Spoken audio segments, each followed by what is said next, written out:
ចំណុចទី4អនុវត្ត limit យើងសិក្សាទៅលើ asymptote ដូចនេះហៅថា asymptote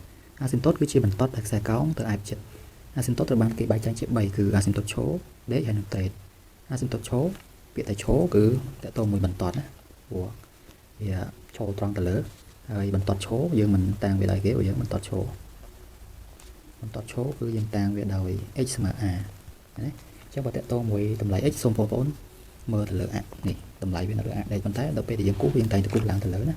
អញ្ចឹងកន្លែងនេះគឺត្រង់ a ហើយបន្ទាត់នោះគឺជាបន្ទាត់ x ស្មើ a ហ្នឹងឯងហើយបើយើងមើលទៅតាមរូបភាពខ្សែកោង c y ស្មើ a នេះវានឹងគៀកទៅរកបន្ទាត់ x ស្មើ a ប៉ុន្តែអត់កាត់ទេវាគាត់នឹងគៀកទេអញ្ចឹងបន្ទាត់ x ស្មើ a នេះគឺជា asymptote ឈរ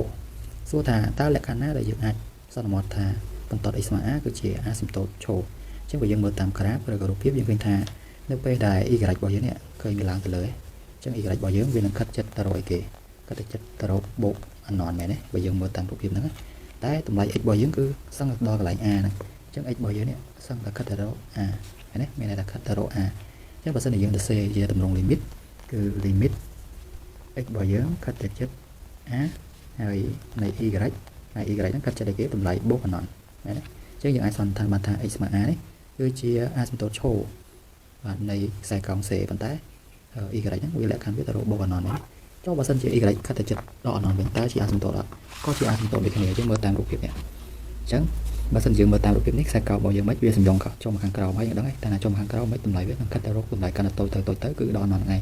តែតម្លៃ x របស់យើងគឺសឹងតែនៅកន្លែង a អញ្ចឹង x របស់យើងគឺ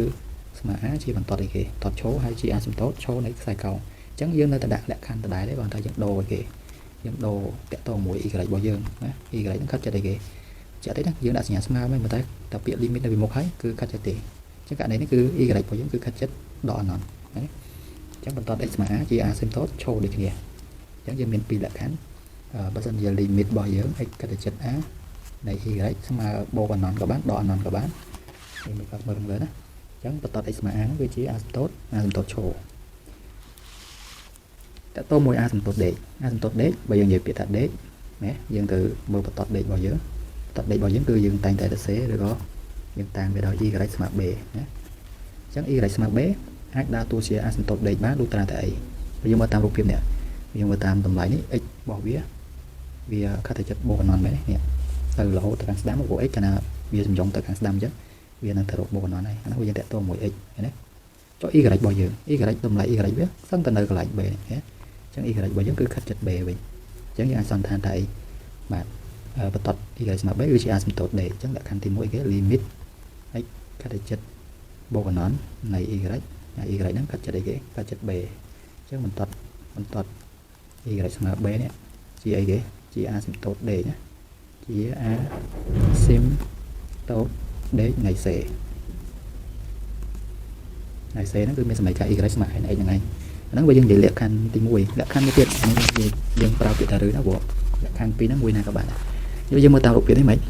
របស់យើងខិតចិត្តដល់ anon មែនទេនេះពួកខាងនេះគឺដល់ anon ហើយបើយើងនិយាយពី x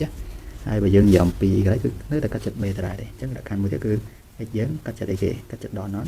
តែ y របស់យើងខិតចិត្ត b អញ្ចឹងបើយើងទៅសេជាទម្រង់ limit គឺអីគេ limit x ខិតចិត្តដល់ anon នៃ y ហើយ y ហ្នឹងគឺខិតទៅចិត្ត b អញ្ចឹងយើងអាចសន្និដ្ឋានបានថា y ស្មើ b ជា asymptote ដេកនៃ